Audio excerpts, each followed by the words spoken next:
오랜만에 나오셨습니다. 김승원 더불어민주당 국회의원 자리하고 계십니다. 공당의 대표가 권력을 이용하여 한때 자신을 돕기까지 했던 힘없는 개인에게 모든 책임을 떠넘기려는 태도에 대해 개탄스러운 입장을 가지고 있습니다. 어떠한 안전장치도 없었습니다. 이것은 그 지분이 이재명의 것이어서 그 누구도 건드리지 못할 것이라 생각했기 때문입니다. 자, 김승원 의원님. 네. 김승원 의원은 이재명 대표하고 좀 가까우신 의원으로 뭐 늘 이렇게 언론에서 좀 주목받고 계신데 사실은 이 쌍방울권도 그렇고 대장동권 지금 모두 진술이 약간 이재명 대표가 좀 아까 불리하게 작용할 만한 내용들이 좀 나왔거든요. 이거 좀 어떻게 좀 읽고 계십니까? 이 내용은 좀. 글쎄요, 뭐 제가 예상하던 대로 예. 지금 검찰 수사라든가 예. 관련자들의 진술이 나오고 있다라고 이렇게 판단이 되고요. 아, 그럼 예상하던 대로 뭔가 진행 중이다 이렇게 보시는 겁니까? 예, 그렇습니다. 예. 그 유동규 씨의 진술에 대해서는 그 정영학 씨의 수년간의 녹취록에 보면 예. 그것이 유동규 것이라는 사실이라든가 예.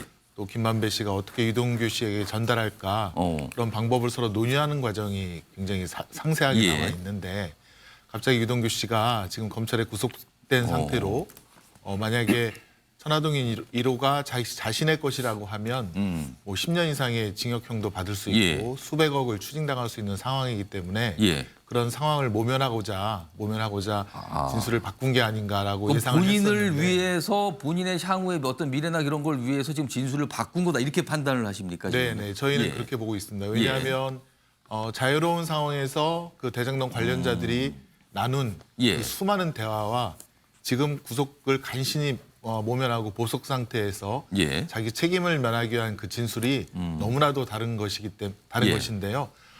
과연 이제 합리적으로 어느 말이 이제 신빙성이 있는지는 예. 판단을 해봐야겠지만 이재명 당대표 말대로 천화동인 1호가 만약에 자신의 것이라면 예. 추가로 1,180억 원을 대장동 관련자들에게 더 부담시킬 이유가 없지 않겠느냐.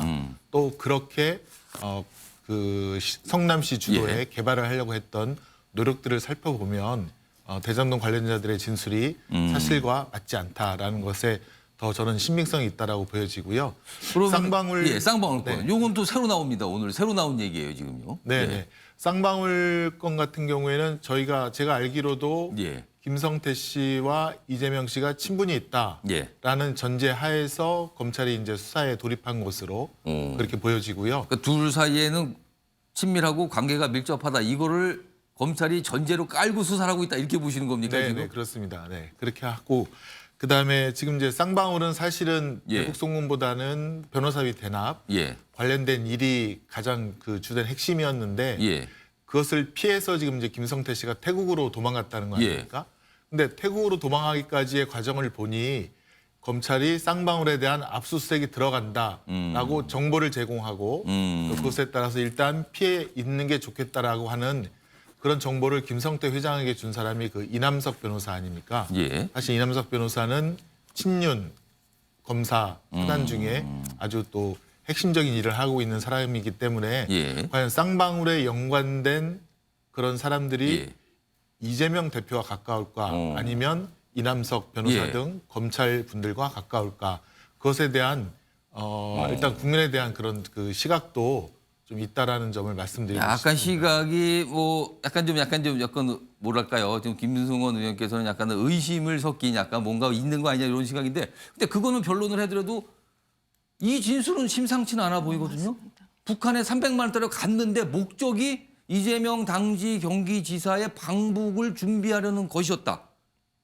이건 약간 좀 차원을 달리하지 않습니까? 변호사의 대박 문제하고도 또 이건 좀 어떨까요? 이거는? 네, 김성태 씨가 이제 일단 그렇게 진술을 했고요. 예. 2019년도를 돌이켜 보면 그때 이제 그 남과 북의 정상회담뿐만 아니라 예. 미국 트럼프 대통령과의 여러 가지 그 북미 판문점 뭐 3자 뭐 만남 이런 것도 그런 있었어요. 일도 있었고 사실 예. 또 접경 지역이라고 하는 경기도와 강원도에서는 북한과의 교류를 위해서 예. 상당히 그 서로 소통하고 대화했던 그런 시기로 보이는데 예. 지금 방북 경비로 북에 300만 달러가 갔다. 요것은 맞는 사실인 것 같은데요. 예. 근데 과연 이재명 방북 경비로 갔느냐? 아, 목적 예. 300만 달러 송금은 맞지만 그것이 쌍방울 어떤 기업 차원에서 예. 투자를 위해서 간 것인지 예. 아니면 정말 이재명 당국 경비로 간 것인지는 예. 좀 더 수사라든가 관련 증거들이 있는지를 좀 더 살펴봐야 될 것 같습니다. 윤석열 대통령님께서 저를 검찰청으로만 자꾸 부르지 마시고 용산으로도 불러주시면 민생과 경제 문제 해결에 도움이 되지 않을까 생각이 됩니다. 그렇게 간절하게 저를 재차 소환하고 싶어 하니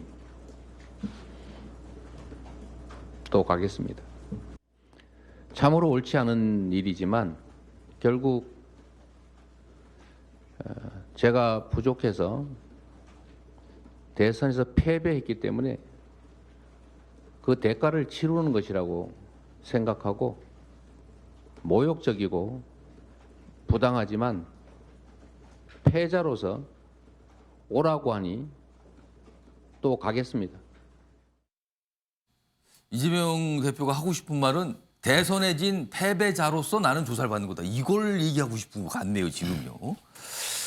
이거 상당히 여러 가지 의미로 해석될 수 있는데 일단 요 장면이 하나가 있었고요. 그리고요, 어제 저 자리에서 이재명 대표가 최근에 당 상황과 관련해서 한 얘기가 또 있습니다, 지금. 그리고 그거에 대해서 당 관계자가 한 말도 있거든요. 그 내용 따로 또 묶었습니다. 들어보시죠.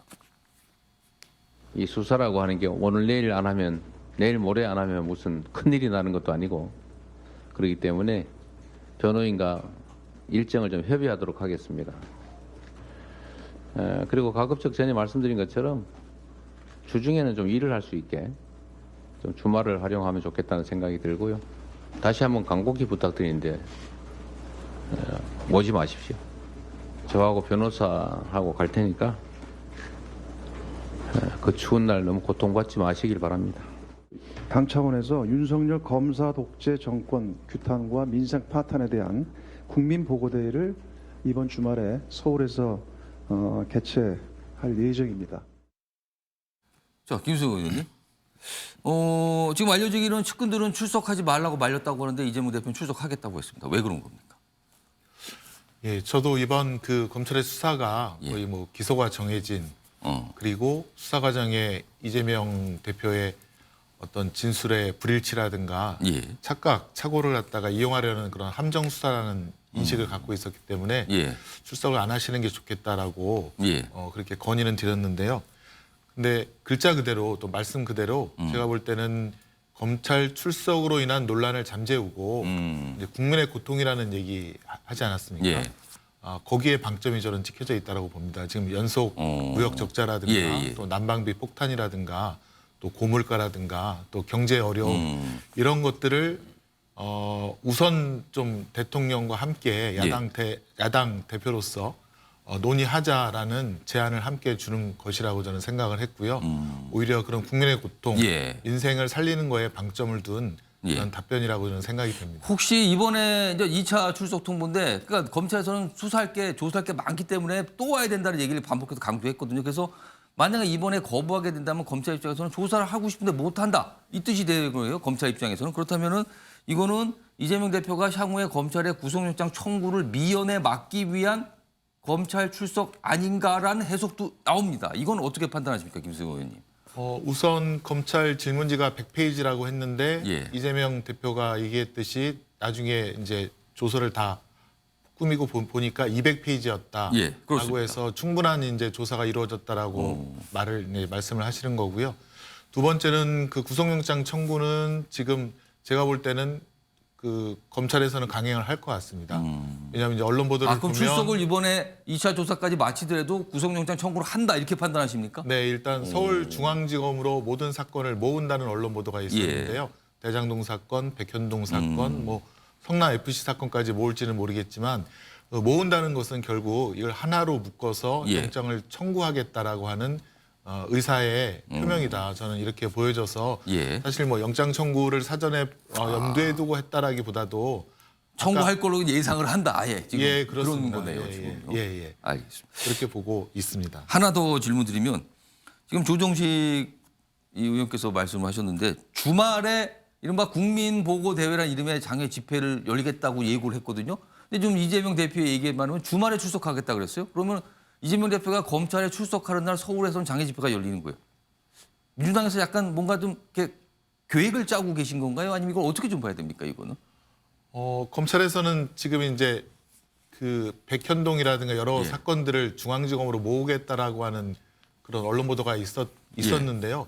만약에 그렇다면 그 사건을 파악하고 그다음에 이제 그 질문 사항을 갖다가 정리하는 데 있어서 예. 시간이 좀 걸릴 거라 생각이 됩니다. 예. 그래서 이번 주말에 소환이 이루어질 것 같지는 않고 소환을 뭐 하겠다라고 할 것 같지는 않고요. 예.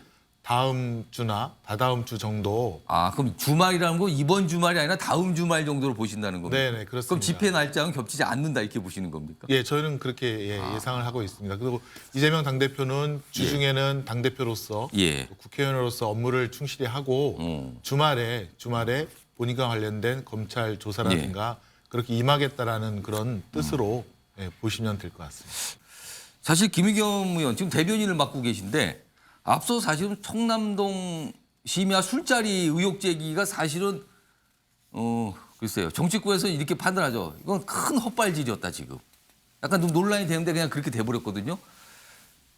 이번에는 어떻습니까 이거는? 그런 전례가 좀 있는데. 네, 우선 그 김건희 여사라든가 그 어머니 최은순 여사의 예. 계좌 합해서 한 7, 8개가 그 주가 조작에 사용됐다. 그리고 거기에 예. 전조로서 어. 뭐 10억 이상의 돈을 투입했다. 예. 그리고 주가 조작 관련된 매매에 있어서 매매를 지시하거나 혹은 싸게 판 거에 대해서 항의를 했다라는 예. 그 김건희 여사와 관련된 부분은 재판정에서 이미 현출이 되었고요. 예. 예, 그다음에 이번에 김의겸 대변인이 의혹을 제기한 그것도 재판정에서 검사들이 도이치모터스 주가 세력들이 예. 동일한 시기에 유사한 시기에 비슷한 방법으로 또 다른 회사에 대한 주가 조작을 시도한 흔적이 있다. 예. 그래서 그것에 대해서 이제 공당의 대변인으로서 의혹을 제기한 것이지 않습니까? 예. 이제 공공의 사안에 대해서 이제 얘기를 한 건데 지금 저도 의문은 대통령실에도 법 전문가가 있어서 예. 이게 나중에 보면 되게 위법성 조각 사유로 형사 처벌되기가 어렵다라고 판단을 했을 것 같은데 예. 이거를 고발하고 계속 이 일을 키우는 것은 아. 뭔가 제 생각에도 뭔가 김건희 여사의 심기를 건드린 게 아닌가 그런 뭐 생각을 할 그럼 수밖에 대통령실이 저렇게까지 대응하는 자체가 좀 이상하다 이렇게 판단하십니까? 예, 저는 좀 그 과하게 아까 사회자께서도 지적했듯이 예. 오히려 일을 키우고 국민들에 대한 관심만 불러일으켜서 예. 이게 과연 정무적으로는 좋을지 저는 뭐 좋은 쪽으로는 안 갈 것이다라고 이제 판단이 될 텐데요. 예. 그것이 이제 이제 이번 달 2월 10일, 다음 달 2월 10일이군요. 도이치모터스 선고가 있으면 예. 오히려 국민적인 관심이 더 폭발적으로 더 집중이 될 그런 기폭제가 될 수도 있다 이렇게 생각이 됩니다. 도이치 관련 주가 조작, 도이치 주가 조작 관련 곧 선고가 있어요. 이게 1심이 나옵니다. 1심. 2월 10일입니다. 얼마 안 남았어요. 김건희 여사 연루 판단 주목된다 이렇게 돼 있어요. 뭐 여러 가지 뭐 공소시효, 경과 여부, 시세 조조형 고부관계 쟁점 등인데 여기에 과연 어떤 판단을 재판부가 할 것인가 이거에 따라서 뭐가 좀 달라질 수 있다 이 얘기 좀 하고 있어요. 요거 오는 내달 10일에 요 재판 1심 선고 나오는데 요거 제가 한 1분 정도 드리니까 앞쪽에서 가장 핵심만 하나 딱 던져주세요 말씀을. 민주당에서는 지금 이 재판에서 뭘 주목하고 있습니까 지금? 지금 저 재판이 이제 그 가장 중요한 것은 역시 김건희 여사의 공모 관계를 추단할 수 있는 내용이 판결문이나 그 이후에 적시되느냐. 그러니까 이 재판부가 그걸 그렇게 판단을 할 것이냐 이 부분을 주목하고 있다는 겁니까? 네, 그럼? 그렇습니다. 그리고 전주로서 돈만 된 사람도 지금 기소돼서 재판 받고 있는 저 9명 중에 1명인데요. 예. 거기에 대해서 이제 유죄가 나올 것이냐. 사실은 김건희 여사는 그 전주보다는 훨씬 더 깊이 관여를 한 것이 뭐 공소장 자체에도 나와 있기 때문에 나와 있기 때문에 그렇다는 것이고요. 예. 그다음에 두 번째는 그 윤석열 대통령이나 김건희 여사 쪽에서는 그러니까 주가 조작 1차가 있고 2차가 있는데 1차에서만 관여를 했고 손해 본 다음에 다 계좌라든가 회수했다라고 했는데 2차 주가 조작 시기에도 김건희 여사가 지시하고 그 계좌를 직접 관여한 그런 녹취록이라든가 증거들이 있어서 그 부분까지도 유죄가 나온다면 김건희 여사라든가 그러니까 윤석열 대통령의 해명이 거짓이라는 것이 드러나기 때문에 그것에 대해서 다시 윤 대통령이나 김건희 여사가 국민 앞에 해명해야 될 것이라고 생각이 됩니다. 안철수 의원 과거에 사실 민주당에 잠깐 있었다가 뭐 당도 만들고 뭐 그랬어요. 지금 국민의힘 소속이지만 안철수 의원 어떻게 좀 평가하십니까 평소에? 글쎄요, 안철수 의원이 생각하기에 이번 대선 승리는 예. 본인도 어떤 기여, 몫이 있다라고 생각을 할 텐데. 단일화를 통해서 기여를 했다. 네. 할 텐데 지금 약간 토사구팽식으로 이 정권에서 배척받는 그런 상황에 대해서 어떻게 이제 생각할까 그 점이 좀 예. 궁금하고요. 두 번째는 사실 전당대회는 이제 당이 국민에게 비전을 제시하고 좀 예. 국민 속으로 녹아 들어가는 그래서 이제 좀 이렇게 흥행을 시키는 그런 일들을 해야 될 것 같은데 예. 뭐 나경원 의원이라든가 유승민 의원이라든가 국민에게 일정 정도 그 지지를 받는 분들을 약간 그 배척하고 누르는 분위기가 좀 잘 이해가 안 되고 그 수단으로서 대통령실이 예컨대 뭐 윤심을 예. 이렇게 드러내면서 특정 후보를 배척하거나 혹은 특정 후보를 지지하거나 혹은 김건희 여사가 사실은 이제 조용히 내조만 하겠다고 했는데 요즘 보면은 식사 정치 내지는 굉장히 현역 의원들 좀 만났죠. 예. 예, 광포 행보를 하는 것이 이 전당대회라든가 당권을 대통령과 이렇게 일치시키려는 행동으로 보여져서 이게 이제 걱정이 되는 것은 예전에 박근혜 전 대통령 때 그 공청 관련된 여론조사인가요? 그 했다는 그 이유 하나만으로 예. 징역 2년을 선고받은 적이 있었는데요. 예. 그 수사는 이제 윤석열 대통령께서 하셨고 이게 만약에 나중에 문제가 된다면 또 똑같은 상황으로 예. 되지 않을까라는 염려는 좀 많이 됩니다.